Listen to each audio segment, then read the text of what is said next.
Olá, pessoal. Como é que vocês estão? Tá tudo certinho aí? A gente vai dar uma olhada agora na aula sobre teorias sociais e os desdobramentos na sua contemporaneidade, né?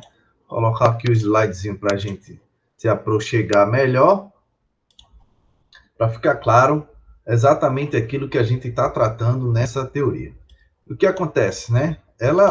Primordialmente, essas teorias sociais nascem como uma grande crítica ao modelo vigente de capitalismo da época, principalmente no local mais agressivo que estava naquela, naquele momento, que era a danada da Inglaterra. Né?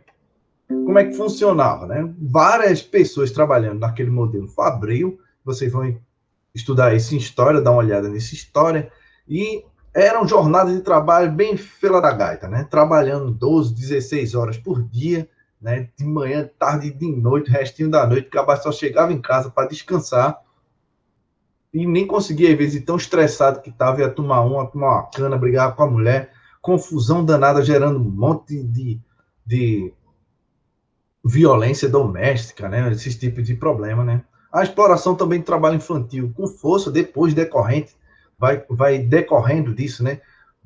O capitalismo nessa época vai percebendo que era melhor contratar crianças e mulheres porque são mais baratos do que os homens para algumas funções, né? E isso gerava desemprego porque os homens não conseguiam tanto emprego como antes, gera mais confusão com um cara desempregado em casa vai procurar uma vida bandida e os salários cada vez mais baixos, justamente com essa mão de obra excedente, há acidente de trabalho, direito trabalhista zero, né? Você era botado para fora, saia com uma mão na frente, outra atrás.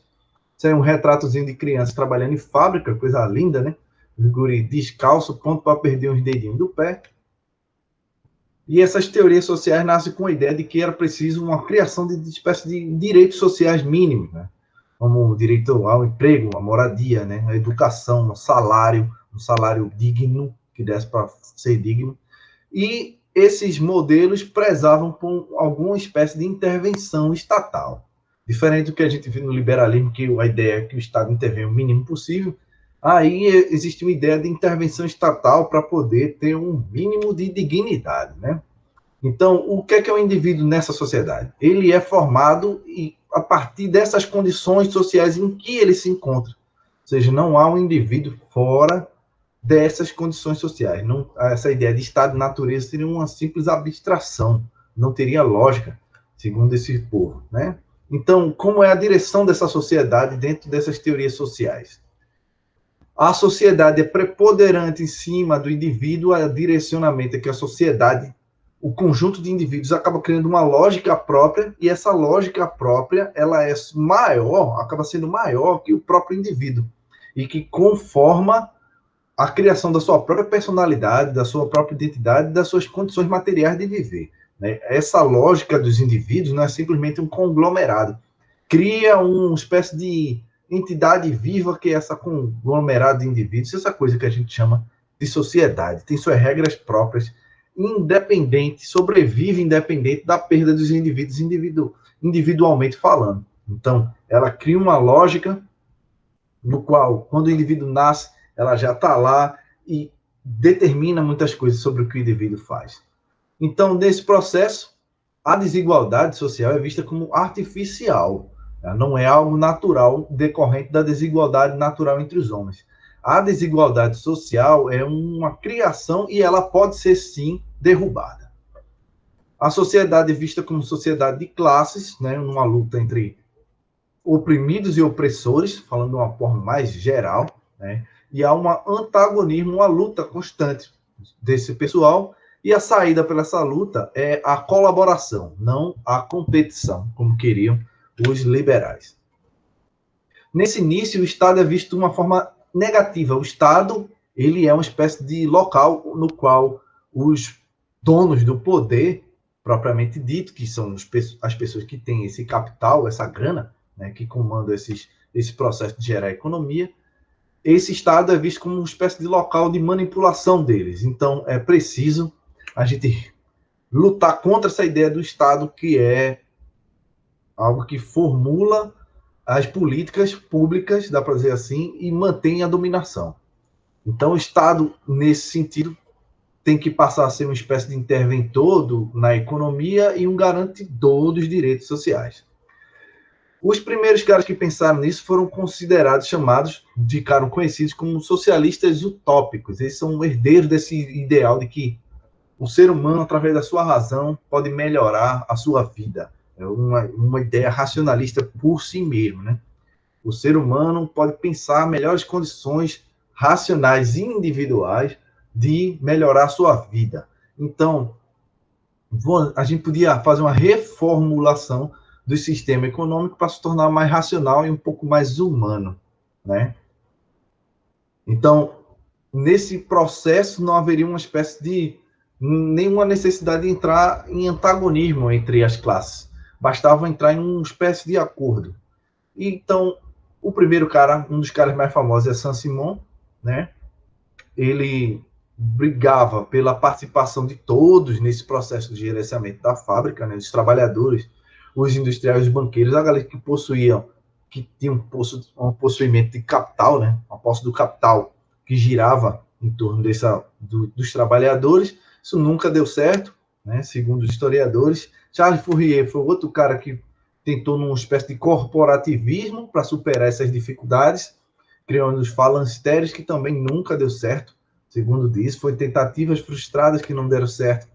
E Robert Owen, que era um empresário, que ele lutou pela melhoria das qualidades de trabalho, e ele fez isso, segundo diz.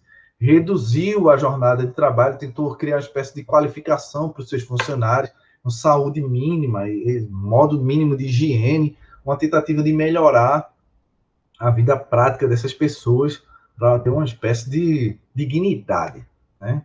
Já o Karl Marx e Friedrich Engels, né, eles criticaram essa galera que veio antes, chamou de utópico, né, um socialismo sem lugar, sem lógica, no qual o deles era considerado científico porque possuía um método. E que método é esse? Né?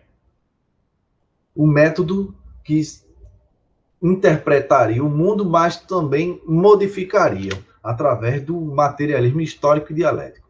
O materialismo histórico é um método de entender a história através dessa produção da vida material, ou seja, a história não foi feita a partir de grandes homens que tiveram grandes rampantes de emoção e invadiram locais, não. Quando você inverte essa pirâmide, você olha como as condições materiais foram criadas, você olha como as tecnologias foram criadas, como você cria a agricultura, como houve a formação do arado, esses pequenos movimentos históricos que modificaram a produção de vida e modificaram a história. Né? E o materialismo dialético é a tentativa de pensar a dialética, em grosso modo, é quando a gente pensa dois polos que são opostos, que estão em tensão, e essa tensão produz um terceiro, geralmente. De uma forma bem simples. Polos em oposição, nesse caso do Marx, uma tese, uma antítese, e essa tensão entre os dois estão interligados intrinsecamente, produz um terceiro, que vira uma tese, que produz uma antítese, produz um terceiro, uma tese, antítese, esse movimento histórico que é explicado através dessa dialética, que ele inverteu a dialética hegeliana, ou seja, enquanto Hegel estava pensando como as ideias dos sistemas filosóficos em composição mudariam a história, Marx vai pensar como as produções materiais em conflito muda a história. Então, a história que a gente encontra, na verdade, é uma história de luta de classes, segundo Marx. A história é a história da luta de classes, ou seja, o conflito entre as classes produz uma nova classe que produz um antagonista que entra em conflito, que produz uma nova classe e vai, né? Ou seja, os primeiro senhores e escravos, depois servos e senhores feudais, depois burgueses e proletários, né, nessa lógica. E para onde iria a história depois dos burgueses e proletários? Marx pensa que a infraestrutura, né, que são as forças produtivas, mais as relações que são criadas a partir dela, né, as forças produtivas, as tecnologias, os modos de produzir bem material propriamente dito, que influencia no que a gente chama de Estado, política, superestrutura.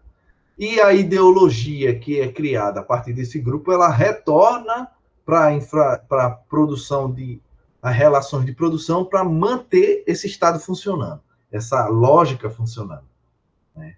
Ou seja, dentro da lógica burguesa, segundo Marx, o que acontece? O capitalismo, né, tinha uma capacidade imensa de gerar riqueza, gera muita riqueza, mas não gera distribuição. Ou seja, muita gente fica muito rico e muita gente fica muito pobre. E isso gera um antagonismo, uma pressão de uma luta gigante entre essas duas classes, né? Só que a classe que está em cima, ela produz a ideologia de que cada um, de forma individual, né, pode, através do seu grande esforço, chegar a ser um grande possuidor de capital também. Ou seja, você não vê o problema social como um problema de todos, ou da grande maioria, mas um problema individual seu. Então, você pode, através do seu esforço, sair disso. E os outros vão continuar na bosta, né? Vão continuar com problema. E essa ideologia que mantém o sistema funcionando, juntamente com a religião, que faz com que você se sofre muito, segundo Marx, né? Você sofrendo muito, o próprio cristianismo, o judaico-cristianismo dizia que esse vale de lágrimas ia passar e que você ia ter uma recompensa na outra vida. Mesmo que você se lascou a vida inteira, você vai ter uma recompensa na outra vida. Não era algo para se preocupar. Se você foi bem recompensado agora, ótimo. Se não, não se preocupe que a próxima vida vai trazer uma melhor condição para você. E dentro desse processo, o trabalhador trabalhando feito um cão e não enriquece. Então, essa ideia de que trabalhar muito é algo que vai trazer, consequentemente, riqueza, não é válida. Há muitas profissões que trabalhar muito só traz mais cansaço, né? Então, esse processo ocorre de uma forma interessante também, porque você poderia trabalhar, sei lá, 4 horas por dia, gerar certa riqueza para o seu empregador, e ter a garantia do seu salário. Mas o que acontece? Você trabalha 8, ou aquele trecho que sobra, talvez 3, 4 horas excedente, é simplesmente para a produção de mais dinheiro para o empregador, que ele vai reutilizar isso de outras formas, segundo, dentro dessa lógica marxista. Então, esse lucro é chamado de mais-valia, esse lucro não, perdão, esse dinheiro, esse montante excedente não volta para você. Então, você não vai ter oportunidade de ter uma vida mais digna, justamente porque não há uma divisão mais digna, não necessariamente justa, da produção de riqueza, né? Se você era uma pessoa que produzia sapatos antes da Revolução Industrial, você podia produzir um sapato inteiro, comprava couro, comprava material, produzia tudo, o sapato, vendia o sapato, ficava com lucro total. Com a Revolução Industrial, houve a fragmentação em pequenas tarefas, então a pessoa já não sabia fazer o próprio sapato, né, o sapato para vender. Não era ela que comprava o material, então ela não era mais o possuidor desse processo, desse produto. Né? O produto agora era alienado, ficava com o outro. Então você só recebia por hora de trabalho, não pelo produto. Então, o trabalhador só tem a garantia da sua força de trabalho, enquanto o proprietário, que tinha todo aquele chance, lógico, de quebrar também, falir, mas a chance máxima de enriquecer, e quanto mais rico ficava.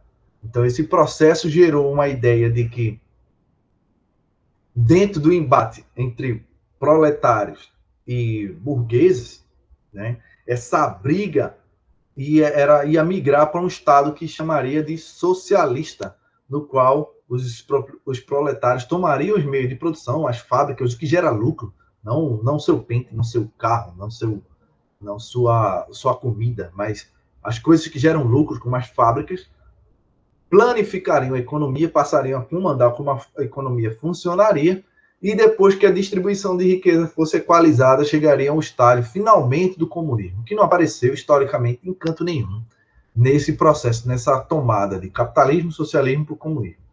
os comunismos seriam um local sem Estado, porque o Estado é visto como essa instância opressora.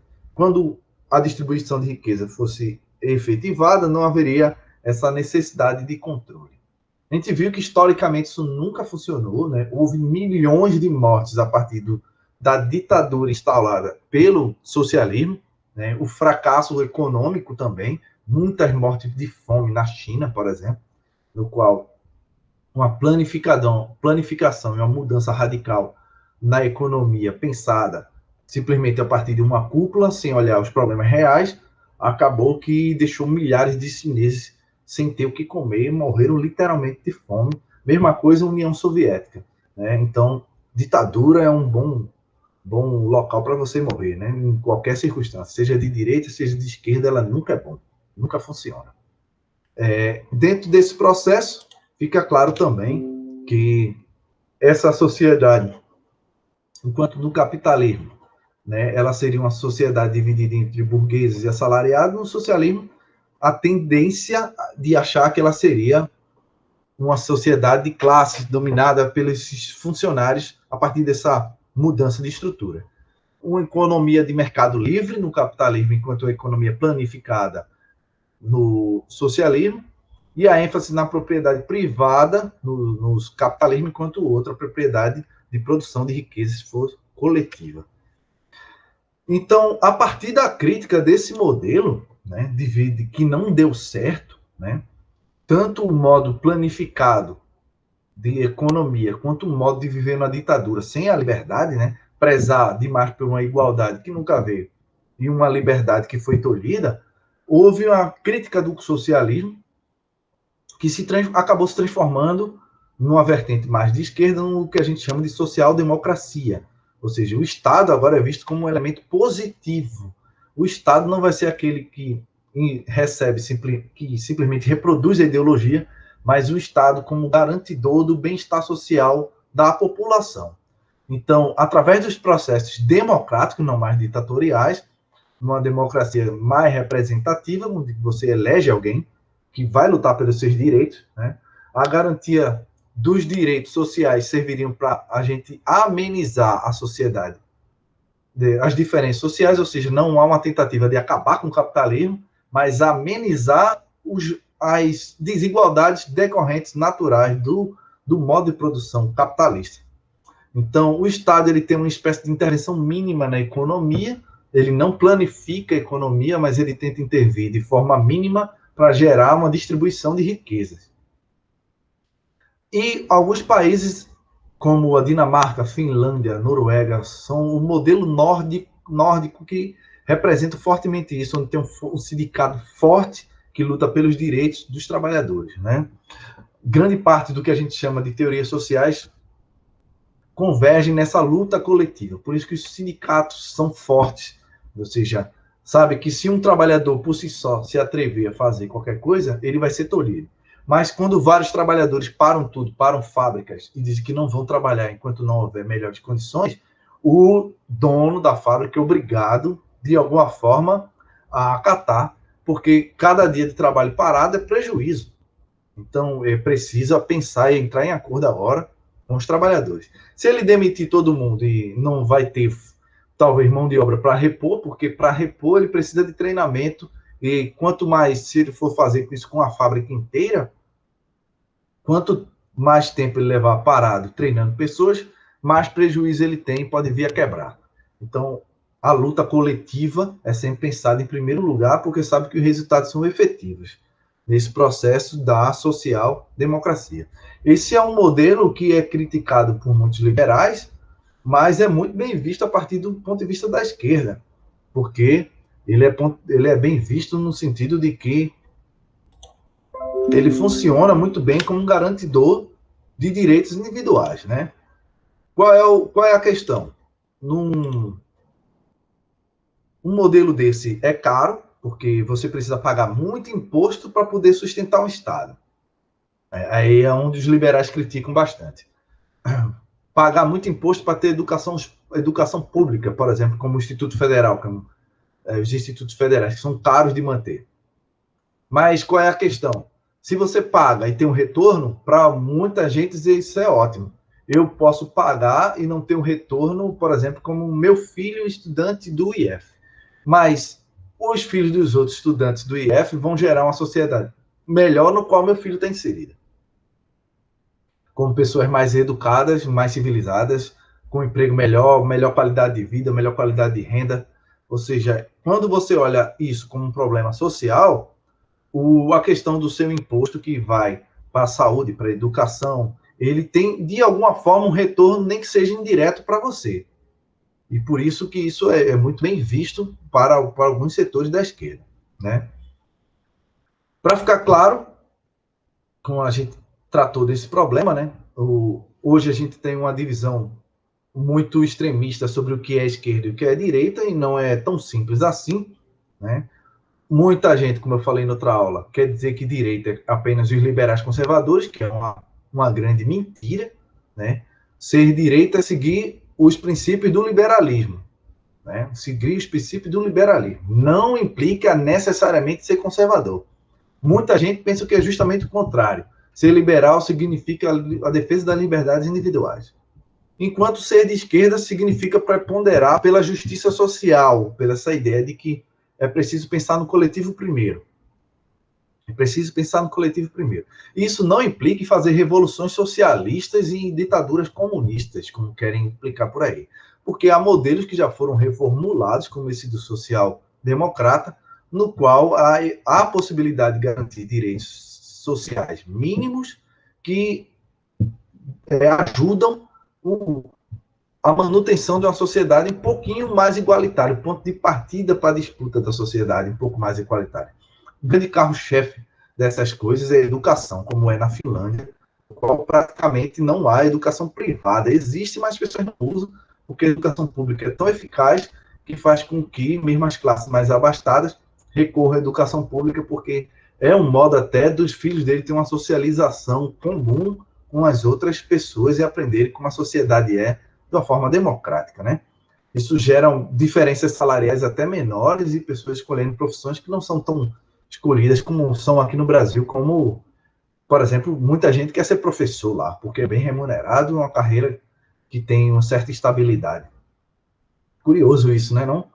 Então, dentro desse aspecto de direita e esquerda, liberais e teorias sociais, há aspectos bastante graus, né? A gente poderia dizer que há 50 tons de cinza. Não é ou você é de esquerda ou você é de direita, tão simples. Há vários graus, né? E grande parte disso você pode ser liberal, pode ser socialista, nesse sentido mais amplo que a gente já tratou, e tem uma vertente também que trata como questões de direitos individuais, de liberdades individuais, como ser progressista ou ser conservador, né? A China, por exemplo, não há progresso de direitos individuais na China, por exemplo. É uma ditadura socialista no qual é conservadora. Deus, pátria, família, esse tipo de lógica religiosa, armamento, não para a população, mas os exércitos, as forças armadas. Ou seja, ditaduras geralmente tendem a ser conservadoras. Ditaduras não são progressistas. Isso não tem lógica uma ditadura ser progressista, porque quanto mais progressista, maior a liberdade. Não cabe, né? Enquanto ser liberal, por exemplo, a tendência geralmente é correr para as liberdades individuais, né? Muita gente corre através do campo progressista. Ou seja, há a possibilidade dentro do liberalismo, por exemplo, das teorias sociais, defender a mesma pauta a partir de ângulos distintos. Exemplo, casamento de pessoas do mesmo sexo, né? Um liberal pode, a partir do campo liberal das liberdades individuais, dizer que é necessário que uma pessoa seja livre para escolher casar com quem ela queira, né? E um socialista pode dizer que é uma questão de justiça social deixar com que as pessoas tenham a sua intimidade preservada e garantida pelo Estado. Ou seja, ambos seriam do campo progressista nesse caso. Entende? Não é tão simples. Quando vocês pensarem em esquerda e direita, liberais e socialistas, lembre-se que há diversos graus e pontos que se tocam. Qualquer pergunta, deixa aí no grupo para que fique mais interessante a gente discutir, beleza? Então, um abraço para vocês e até a próxima aula.